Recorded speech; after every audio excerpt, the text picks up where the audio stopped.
Directive Principles of State Policy. Do you know how UPSC has asked all direct and indirect questions on them almost every alternative year? Here's the secret: not all articles under DPSP matter equally. But by applying the 80 by 20 Pareto's rule, we can decode exactly the hotspots that UPSC repeatedly tests from the topic of DPSPs. The first core idea is about DPSPs being non-justiciable.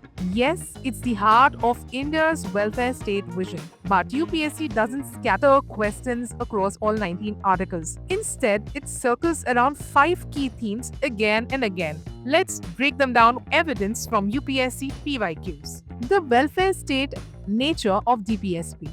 The 2013 question, whether they're fundamental for governance, the 2015 question, what's the ideal for welfare state, and the 2020 question again emphasizing what's the ideal of a welfare state. The answer to all of them was DPSP. Your hotspot key takeaway is always link DPSPs with governance and the welfare state concept. The second broad theme is enforceability versus non-enforceability. The 2015 PYQ said that DPSPs are not enforceable by courts. Again, in 2020, DPSPs influence lawmaking but are not enforceable. So, your hotspot key takeaway is the non justiciable nature plus the guiding role is examiner's favorite twist in DPSPs. The third category is about the categorization of DPSPs into Gandhian socialist versus liberal.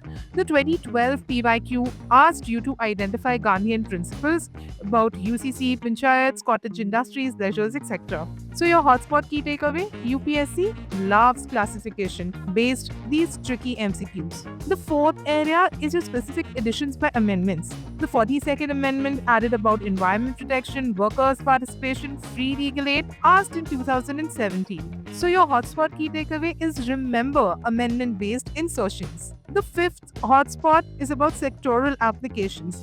Education, judiciary, and economy. Education-related provisions were asked in 2012. Separation of executive from judiciary was asked in 2020. Preventing concentration of wealth, another theme asked in 2021. So your key takeaway here is connecting DPSPs to sectoral reforms, economy, and polity structure. So here's your smart prep formula. Focus on welfare state, enforceability, classification, amendments, and sectoral linkages. Revise these PYQs under the 5 buckets. That's your Pareto 80 by 20 gold mine. DPSP isn't just theory, it's UPSC's favorite testing ground.